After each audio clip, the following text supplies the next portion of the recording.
Oi, oi, pessoal, sejam todas muito bem-vindas ao vídeo de hoje no meu canal no YouTube. Hoje eu vou contar para vocês como vocês podem comer pão sem engordar.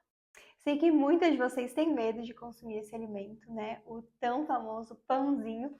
Então eu quero contar para vocês algumas dicas de como vocês podem comer os pães, né? Sem engordar, sem prejudicar o teu processo de emagrecimento. Antes de a gente começar, eu só quero te lembrar de se inscrever aqui no meu canal se tu ainda não é inscrita.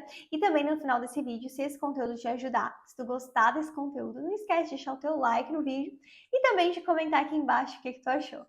Esse feedback é muito importante para eu saber, né, o que vocês realmente gostam, como que eu consigo ajudar cada vez mais vocês. Bom, antes de eu começar a dar as dicas mais práticas para vocês, o que eu acho importante de eu explicar para vocês? O motivo pelo qual muitas de vocês têm medo de consumir os pães. Por que que vocês começaram a ter esse medo, né?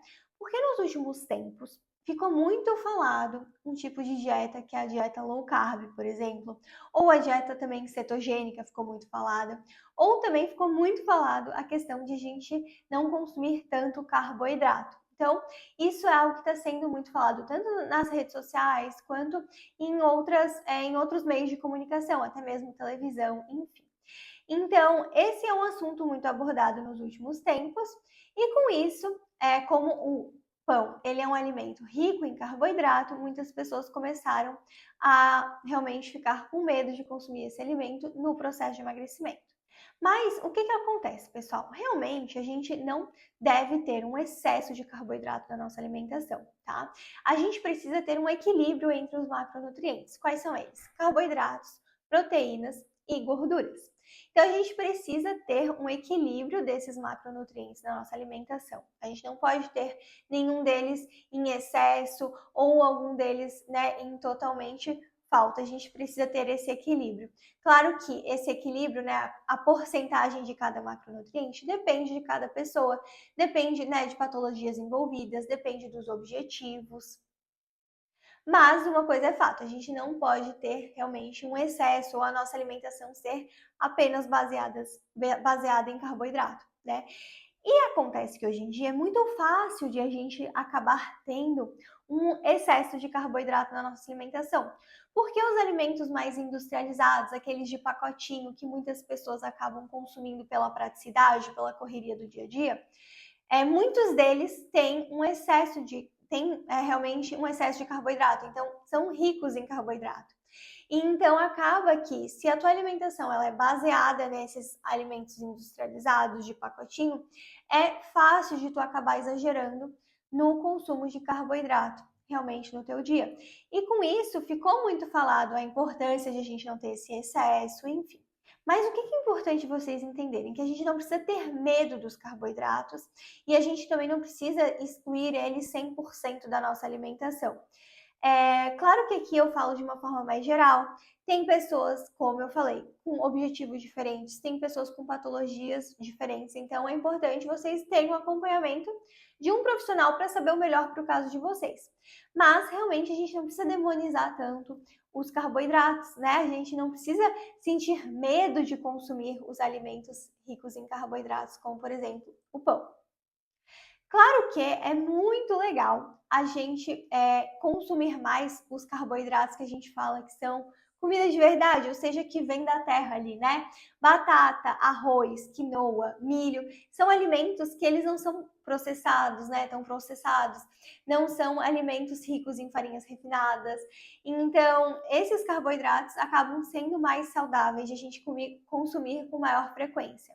Mas isso não quer dizer que a gente não consegue incluir o pãozinho também durante um processo de emagrecimento.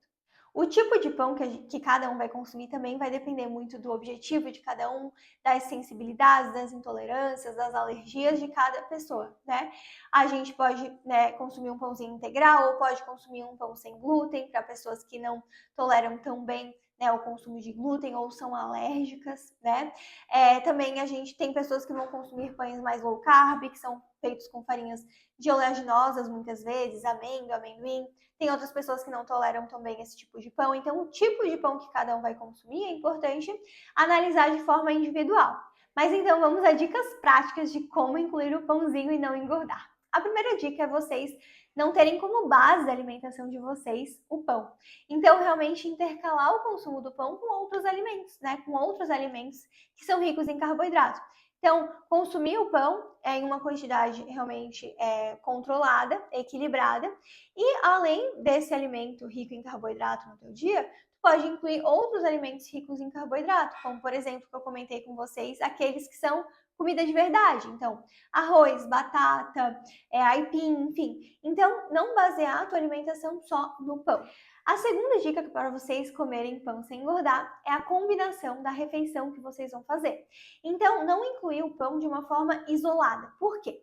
Porque quando tu inclui um alimento rico em carboidrato de uma forma isolada, o que acontece? Tu tem um pico de açúcar no teu sangue, aí o teu pâncreas vai lá e libera um hormônio chamado insulina, que pega esse açúcar do teu sangue e coloca lá para dentro da célula. A insulina é como se fosse uma chavinha na célula, que ela vai lá e abre assim, ó, clac, abre a célula, coloca esse açúcar lá para dentro. E aí, normalmente, o que acontece? A gente tem uma queda brusca de açúcar no nosso sangue. Normalmente, as pessoas sentem mais fome, mais vontade de doce, por exemplo. Então, é importante a gente controlar a absorção desse carboidrato, a gente controlar o impacto glicêmico das refeições durante o processo de emagrecimento, tá? Então, como é que a gente faz isso, né? Vocês podem incluir o pão combinando ele com um alimento rico em proteína, e ou gorduras boas e ou fibras. Então, por exemplo, assim, incluir o pão e o ovo. Tu vai estar incluindo um alimento rico em carboidrato com um alimento rico em proteína. Essa combinação vai fazer com que o impacto glicêmico seja mais controlado e isso é mais interessante durante o processo de emagrecimento. Além disso, o que é importante também vocês considerarem? Vamos para mais uma dica prática. Vocês lerem a composição desse pão, tá? Escolherem opções mais naturais, sem excesso de aditivos químicos, né? Sem gorduras ruins. Então, escolher um pão ali realmente mais artesanal, mais natural, aquele pão que não tem uma validade super extensa, que fica meses ali na prateleira do supermercado. Porque acaba que a gente consumir um excesso de aditivos químicos ou de realmente ingredientes que não são interessantes para a nossa saúde, acaba fazendo com que o nosso corpo ele não funcione na sua melhor versão. Eu gosto de fazer a analogia que o nosso corpo é como se fosse um carro. A gente precisa dar o combustível adequado para ele funcionar na sua melhor versão. Principalmente falando ali no processo de emagrecimento, a gente precisa que esse corpo ele esteja funcionando bem, né? Para que esse processo de emagrecimento ele aconteça de forma otimizada, né? É como se fosse uma mesa de trabalho aqui, onde quando a gente está trabalhando é importante que a mesa ela esteja organizada para a gente conseguir ter produtividade no trabalho. Senão parece que tudo não flui, né? O nosso corpo também, a gente precisa que as coisas estejam no lugar adequado e funcionando bem para que o processo de emagrecimento ele aconteça na sua melhor versão. Bom, pessoal, espero que vocês tenham gostado do vídeo de hoje, gostado realmente dessas dicas que eu dei para vocês e que vocês realmente testem aí no dia a dia de vocês e vejam que funciona, tá bom? Não esquece de deixar o teu like no vídeo se tu gostou, não esquece de comentar aqui embaixo também se tu gostou desse conteúdo e se ele te ajudou, tá? Um beijo e a gente se fala no próximo vídeo.